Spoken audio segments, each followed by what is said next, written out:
this is Amir, your English trainer, and today in this class I am going to tell you how to tell time in English. मेरा नाम है आमिर और आज की इस class में मैं आपको टाइम से रिलेटेड सारी की सारी चीज़ें, सारे के सारे डाउट्स क्लियर करने वाला हूँ। जब भी हमें इंग्लिश में किसी को टाइम बताना होता है या टाइम पूछना होता है तो हम उसे कैसे बताएंगे। तो चलिए पहले हम कुछ सेंटेंसेस देख लेते हैं। यहाँ पर देखेंगे अगर हम तो कुछ सेंटेंसेस लिखे हुए हैं। पहला सेंटेंस लिखा हुआ 8 बजा है, दूसरा सेंटेंस लिखा हुआ है 6 बजा था। इससे पहले की क्लास में मैंने आपको ऑलरेडी बताया था, जब भी हम कभी भी किसी को भी टाइम बताते हैं या टाइम पूछते हैं तो उसे हम बताने या पूछने के लिए सब्जेक्ट के तौर पर इंग्लिश में हम इट का यूज़ कर देते हैं। अगर आपने अब तक उस क्लास को देखा नहीं तो चाहिए उस क्लास को देख लीजिए। हालांकि उस क्लास से इस क्लास में कोई फ़र्क नहीं पड़ेगा। अगर आप चाहें तो इस क्लास को पूरा कंप्लीटली देखिए, इसके बाद जाके आप उस क्लास जब भी हम तो आप एक चीज़ समझ लीजिए, जब भी आप किसी को भी इंग्लिश में टाइम बताएंगे या टाइम पूछेंगे वहाँ पे सब्जेक्ट के तौर पे आपको इट का इस्तेमाल करना है। अगर प्रेजेंट टेंस है, प्रेजेंट के बारे में आप बात कर रहे हो तो आप हेल्पिंग वर्ब के तौर पर इसका इस्तेमाल करेंगे, और अगर बात पास्ट की आएगी तो हेल्पिंग वर्ब के तौर पर आप वाज का इस्तेमाल करेंगे। बाकी कोई भी चेंजेस नहीं आएंगे, बाकी सारे के सारे रूल्स सेम टू सेम रहेंगे। पहला सेंटेंस 8 बजा है तो इसको हम बनाएंगे इट इज़ 8 o'clock। चीज़ समझ लीजिए, जनरली होता क्या है कि हम लोग 8 o'clock बोल देते हैं। सिर्फ 8 o'clock अगर हम बोलेंगे दैट इज़ नॉट शोइंग कि वो चीज़ प्रेजेंट की है या पास्ट की है। क्योंकि अगर हमें बताना होगा कि 8 बजा था तो हम उसे कैसे बताएंगे। हमने सिर्फ 8 o'clock बोल दिया तो प्रेजेंट को भी इंडिकेट कर सकता है और पास्ट को भी इंडिकेट कर सकता है। तो कंप्लीट सेंटेंस यही होता है, इट इज़ 8 o'clock। और जब हमें बताना होता है कि 8 बजा था तो सेंटेंस बन जाएगा इट वॉज 8 o'clock। जैसे अगला सेंटेंस है 6 बजा था। अब हमें इसे इंग्लिश में बनाना है तो कैसे बनाएंगे। सब्जेक्ट के तौर पर हम इट का इस्तेमाल करना है, वाज आ जाएगा, हेल्पिंग वर्ब और फिर 6 o'clock। तो हम बोलने के लिए भले ही 6 o'clock बोल दें, लेकिन जब भी हमें कभी लिखना होगा तो हम लिखेंगे क्या, तो हम पूरा सेंटेंस लिखेंगे तो बनेगा इट वाज 6 o'clock। अब यहाँ से आपकी मेन क्लास अब स्टार्ट होगी। ये तो बेसिक चीज़ें हैं, जनरली सबको पता होती है। क्लास स्टार्ट करने से पहले आप एक काम कर लीजिए, यहाँ पर कुछ वर्ड्स लिखे गए हैं, आप इनको अच्छे से दिमाग में बिठा लीजिए। जब भी बाकी वर्ड आएगा हम उसकी जगह पे टू का इस्तेमाल करेंगे। जब भी बचकर वर्ड आएगा तो उसकी जगह पे हम पास्ट का इस्तेमाल करेंगे। जब भी 15 मिनट्स आएंगे, 15 मिनट्स आएंगे, हम उनकी जगह पे क्वार्टर का यूज़ करेंगे। और जब भी 30 मिनट्स आएंगे हम उसकी जगह पे हाफ का यूज़ करेंगे। तो इसको दिमाग में बैठा लीजिए। इसके बाद हम मेन अपनी चीज़ें मेन अब यहाँ पर कुछ सेंटेंसेस लिखे हुए हैं। अगर आप देखेंगे तो लिखा हुआ है 8:14 है। अगला सेंटेंस है 8 बजने में 14 मिनट बाकी है। जैसा कि मैंने आपको बताया था कि यहाँ पर बचकर और बाकी वर्ड इस्तेमाल होना स्टार्ट हो गए हैं तो हमें उनकी ज़रूरत पड़ने वाली है।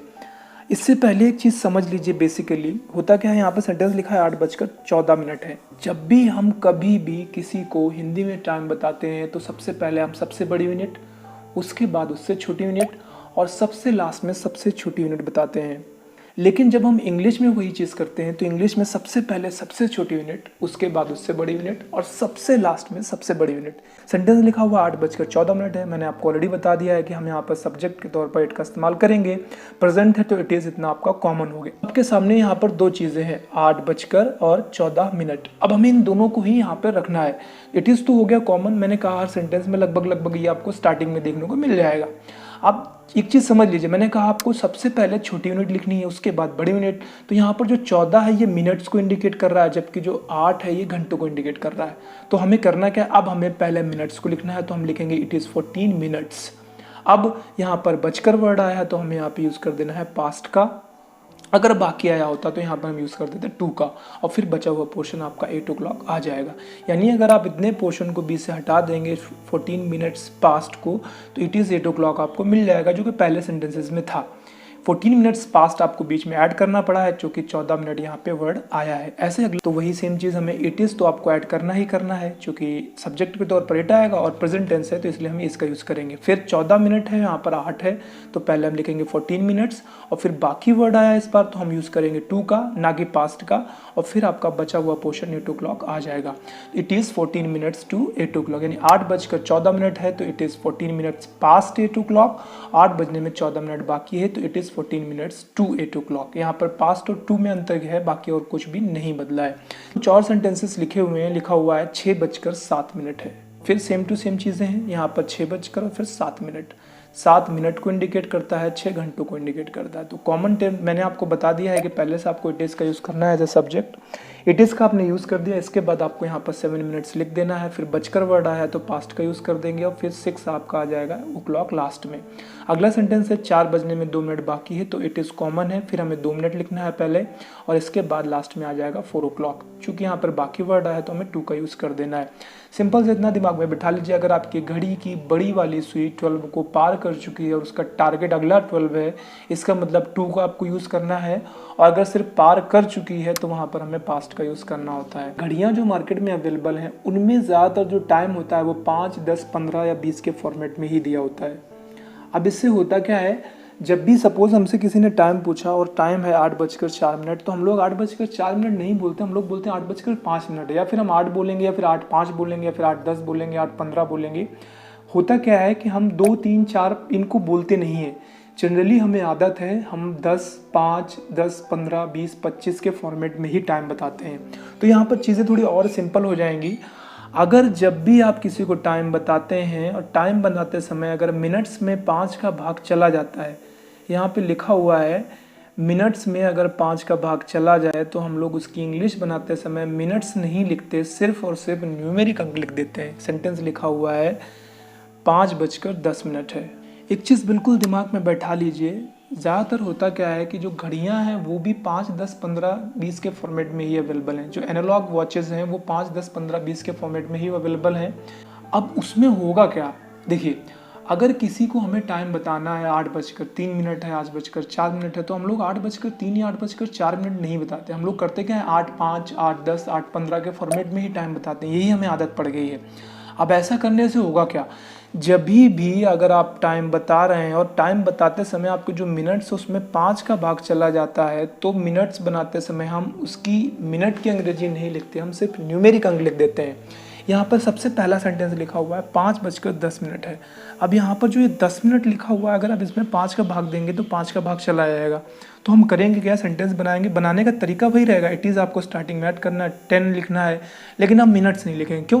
क्योंकि 10 में 5 का भाग चला जाएगा। तो अब हम बनाएंगे इट इज़ 5:10 और सिंपल हो गया। ऐसे 4 बजने में 35 मिनट बाकी है। इट इज़ आप लिखेंगे, इसके बाद 35 लिखेंगे और बाकी के लिए 2 का वर्ड यूज़ करेंगे। अब यहाँ पर आप मिनट्स नहीं लिखेंगे, तो सेंटेंस बनेगा इट इज़ 35 to 4 और ये बिल्कुल करेक्ट सेंटेंस है। तरीका वही है, बस अब आपको करना ये है कि जहाँ पर भी 5 का भाग चला जाएगा मिनट्स में, हम उसकी इंग्लिश बनाते समय करेंगे क्या, हम सिर्फ न्यूमेरिक अंक को लिख देंगे, न्यूमेरिक डिजिट को लिख देंगे। वहाँ पर हम उस वर्ड की इंग्लिश यानी मिनट नहीं लिखेंगे। कुछ और सेंटेंसेस लिखे हुए हैं, 6:20 है। फिर से देखिए, यहाँ पर 20 दिया हुआ है जिसमें आपका 5 का भाग चला जाएगा। बनाने के लिए टेस्ट, फिर हम 20 लिखेंगे, बजकर के लिए हम पास्ट वर्ड का यूज़ करेंगे और 6 अब हम यहाँ पर मिनट नहीं लिखेंगे क्योंकि 20 में 5 का भाग चला जाएगा। अगला सेंटेंस है 4 बजने में 2 मिनट बाकी है, तो फिर इट इज़, अब यहाँ पर 2 है, 2 में 5 का भाग नहीं जाएगा तो 2 लिखा है और इसके बाद आपको मिनट्स लिखना है। It is 2 minutes to 4 I am sure चीज़ें क्लियर हो गई होंगी आपकी। थोड़ी प्रैक्टिस करेंगे तो और आसानी से आपको चीज़ें समझ में आ जाएंगी।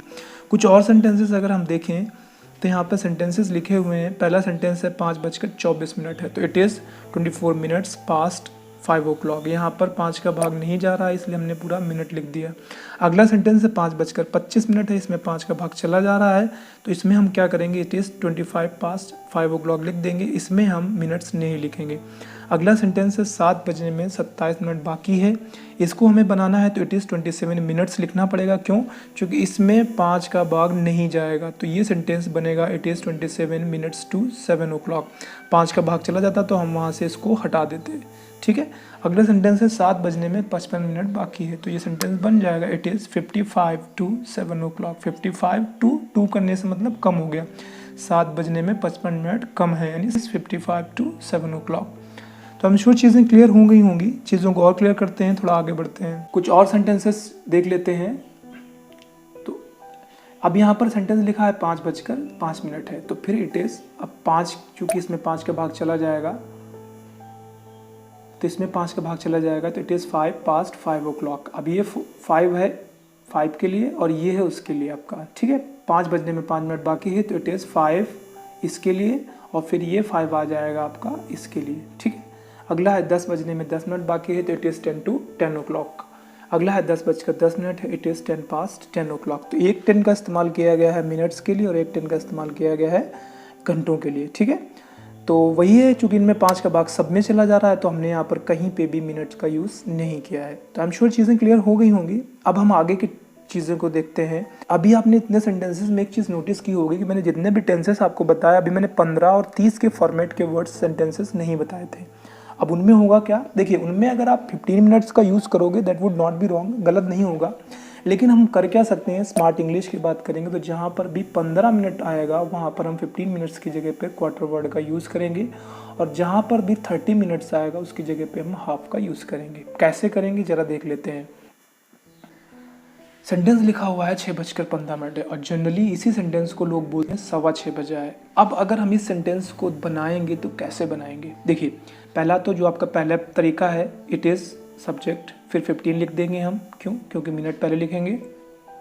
इसके बाद आएगा आपका पास्ट, चूँकि बजकर वर्ड आया है, and then 6 o'clock, it is 6 o'clock, और ये कि गलत नहीं है। इसी का अगला तरीका हो सकता है, इट इज़ 45 to 7 o'clock। अब यहाँ पे 45 भी अगर आप 7 में से 45 कम करेंगे तो उसका मतलब भी 6:15 ही होता है। अगर हम यहाँ पर देखेंगे कि यहाँ पर हमने 45 को कम किया है 7 से, इसका मतलब हो गया कि 7 बजने में से 45 मिनट कम किया, मतलब 6:15। और वहीं पर मैंने आपको बताया था कि 15 की जगह पे इस्तेमाल हम कर सकते हैं क्वार्टर का, तो सेंटेंस बन जाएगा इट इज़ 6 o'clock। यहाँ पर आप एक चीज़ समझ लीजिए, क्वार्टर पास्ट का इस्तेमाल जनरली सवा के लिए हम कर सकते हैं, तो आप इसको याद भी कर सकते हैं। जहाँ पे भी सवा वर्ड आएगा वहाँ पर हम क्वार्टर पास्ट का यूज़ करेंगे, और जहाँ पे भी पौने वर्ड आएगा वहाँ पर हम Q2 का यूज़ करेंगे। कुछ और सेंटेंसेस देख ही लेते हैं।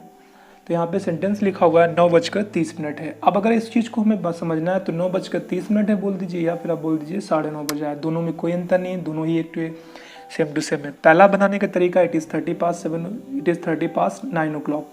स्टार्टिंग से हमने देखा है, सबसे पहले सब्जेक्ट आएगा, फिर आपका पास 30 में यहाँ पर लिख देंगे, क्योंकि 30 में 5 का भाग नहीं जाएगा तो हमें 30 लिखना है। बजकर के लिए पास्ट वर्ड आएगा, एंड देन 9 o'clock। दूसरा तरीका इट इज़ 30 to 10 o'clock, यानी 10 में से अगर हम 30 घटा देंगे तो उसका मतलब भी 9:30 हो जाएगा। अगला 30 वर्ड को हम रिप्लेस करेंगे, 30 वर्ड को रिप्लेस करेंगे हाफ से, तो सेंटेंस बनेगा इट इज़ 9 o'clock। पहले सेंटेंस को और तीसरे सेंटेंस को अगर आप देखेंगे तो कोई डिफरेंस नहीं, बस 30 को हटा के उसकी जगह पे हाफ का यूज़ किया गया है। ऐसे ही दूसरे सेंटेंस को और चौथे सेंटेंस में कोई डिफरेंसेस नहीं है, बस 30 को हटाकर उसकी जगह पे हाफ का यूज़ किया गया है। इसका मतलब ये 30 की जगह पे आप हाफ का यूज़ कर सकते हो। जब हम स्मार्ट इंग्लिश के लिए जाएंगे की जगह पे हाफ, और 15 की जगह पे क्वार्टर का इस्तेमाल करते हैं। कुछ और सेंटेंसेस अगर हम देख लें तो यहाँ पे कुछ और सेंटेंसेस लिखा हुआ है 6:30 है या 6:30 बजे है, दोनों एक ही चीज़ें हैं। बनाने के लिए इट इज़ 6 o'clock, ये भी करेक्ट है। इट इज़ 30 to 7 o'clock, ये भी करेक्ट है।